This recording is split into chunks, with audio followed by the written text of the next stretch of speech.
Hey, how's it going, guys? Today I've got a bit of a treat for you, especially you guys who are into building big forearms, you forearm fanatics. This is a booklet, a rare booklet that I found on Gunnar Rosbo. I've been looking for ages to try and find something like this, and for those of you wondering who Gunnar Rosbo is, he's the king of forearms. He was a bodybuilding competitor in the mid 70s to the early 80s. He had to retire due to a pinched nerve on his left side, which actually atrophied the left side of his body, forcing him to retire. He's quite an interesting guy because although he was a hard worker in the gym, he was a bad smoker. This guy used to smoke a lot. He was an alcoholic. He would drink a lot. Apparently, even in the gym, it was said that he used to drink. He was always drunk before going out on stage. His diet was really poor. He basically lived off hot dogs and fast food. So, a really interesting guy. But throughout all that, he was able to maintain this ridiculous physique. His forearms were apparently measured at 52 centimeters, which I believe is 20 inches, 20.5 inches, which is absolutely enormous, really impressive. Today I thought I'd talk you through this booklet and discuss some of the things that Gunnar talks about. If there was ever a guy I was going to go to for advice and tips for forearms, it would be this guy. I mean, his forearms are incredible. We'll just get straight into it. So as you can see there, there's a picture of that nice big forearm. Guys, he's just a freak. As you can see, guys, he starts out talking about forearms, his thoughts on forearms and why it's good to have a decent set of forearms. Talks about,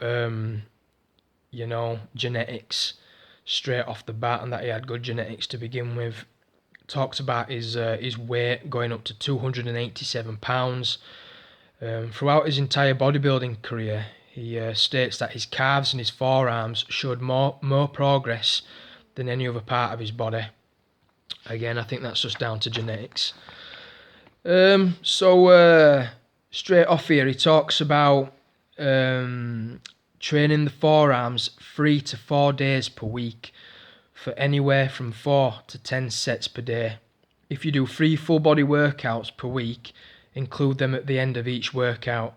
If you do an upper to lower split 4 days per week, again, hit them every day. He talks a lot about wrist flexion and extension. I'm just going to zoom in there, guys, so you can see that. So again, 3 to 4 sets, 10 to 20 reps. His favourites are behind the back barbell wrist curls, dumbbell wrist curls, easy bar reverse curls, and one arm dumbbell reverse curls. Okay.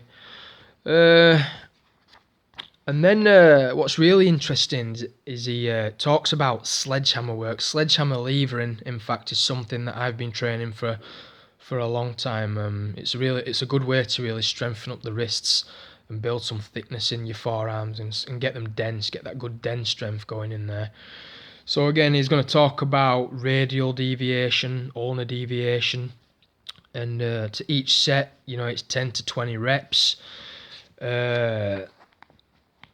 Again, there's just some more pictures of him there. I mean, just look at the size of those forearms. I'm just going to zoom in on his forearms. I mean, they're absolutely ridiculous. He talks about supination and pronation.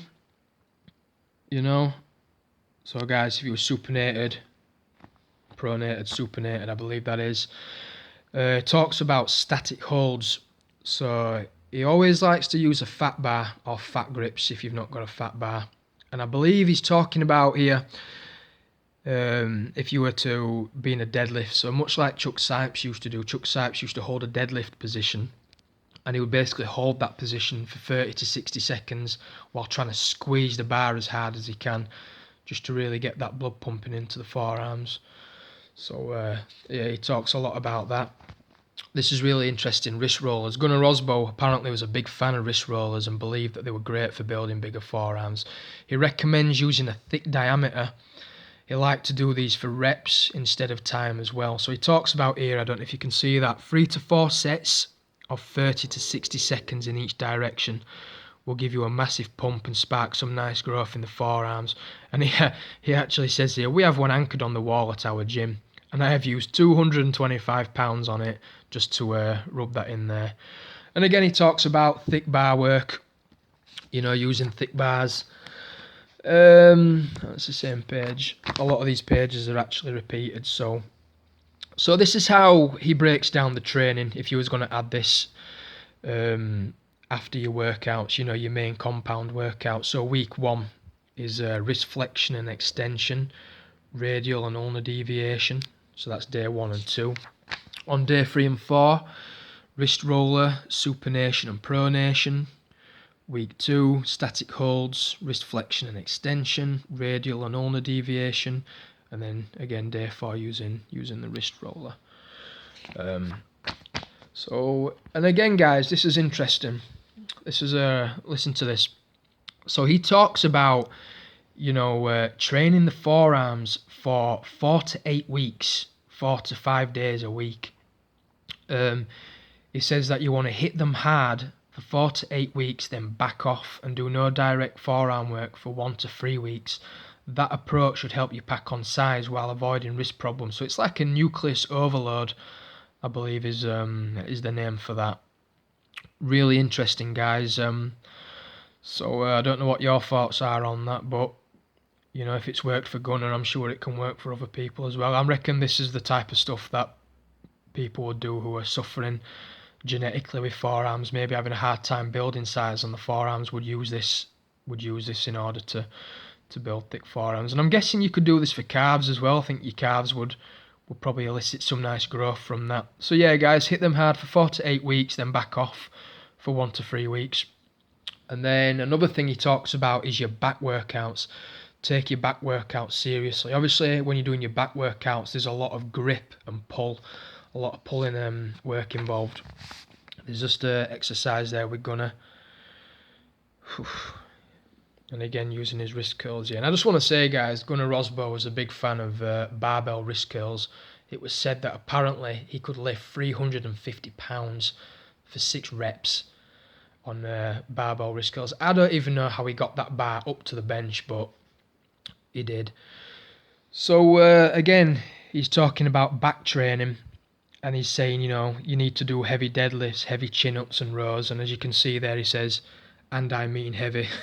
So, you know, he talks about never using wrist straps. He actually says he has never used wrist straps at all in his life, which probably contributed to building up his big forearms. He's just talking about some pull-up work there and how to basically make your pull-ups a lot better. Talks about switch your grip for curls. You know, so basically doing instead of doing your dumbbell curls how you would normally do, he basically talks about turning the hand over so you're in a reverse curl position. That way it puts the biceps at a disadvantage and the forearms at an advantage. He's quite big on that. And there you are again, that's Gunnar doing his forearm wrist curls with some ridiculous weight. So yeah. And then again, guys, here he's just talking about, you know, train your forearms directly. But he makes a point here of not skimping out on the big compound lifts. He basically says, you know, you need to respect the basics of bodybuilding. You know, as he says here, I think you need to listen to this. You could perform wrist curls alone until you're blue in the face, and you will get nearly zero results unless you're accompanied by total body development. So really important, guys. And I've said before, a lot of these guys with big necks, big forearms, big calves, one thing they all have in common is they have heavy deadlifts, heavy squats, heavy bench presses, you know, things of that nature.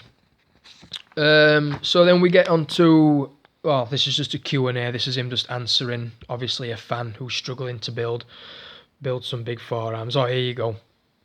This is the part that you want to read. So, contrary to what was written about me in the magazines, I love training forearms, and I used as much as 385 pounds for wrist curls for 6 reps many years ago. Absolutely ridiculous.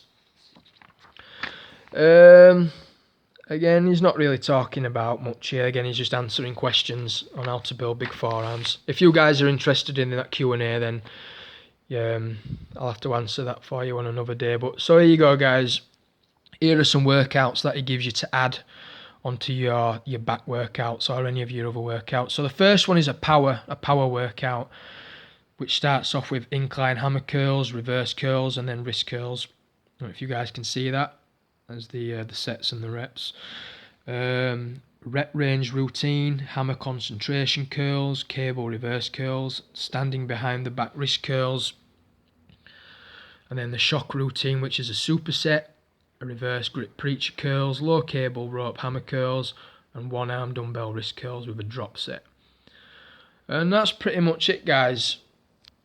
But as you can see, the guy was into some heavy poundage. This guy did not take the weights lightly. I mean, he was lifting some seriously heavy weights. So I've just had to rush through that for you. But if any of you guys have got any questions, anything you want to ask regarding Gunnar Rosbo's forearm training, if you think there's anything that I've missed, just leave me a comment below and I'll get back to you and I'll answer any questions that you've got. So there you go, guys. I hope that was a treat for you. For you guys that want to build some big forearms, your forearm fanatics, this is the guy you want to be doing your research on. He was the king of forearms.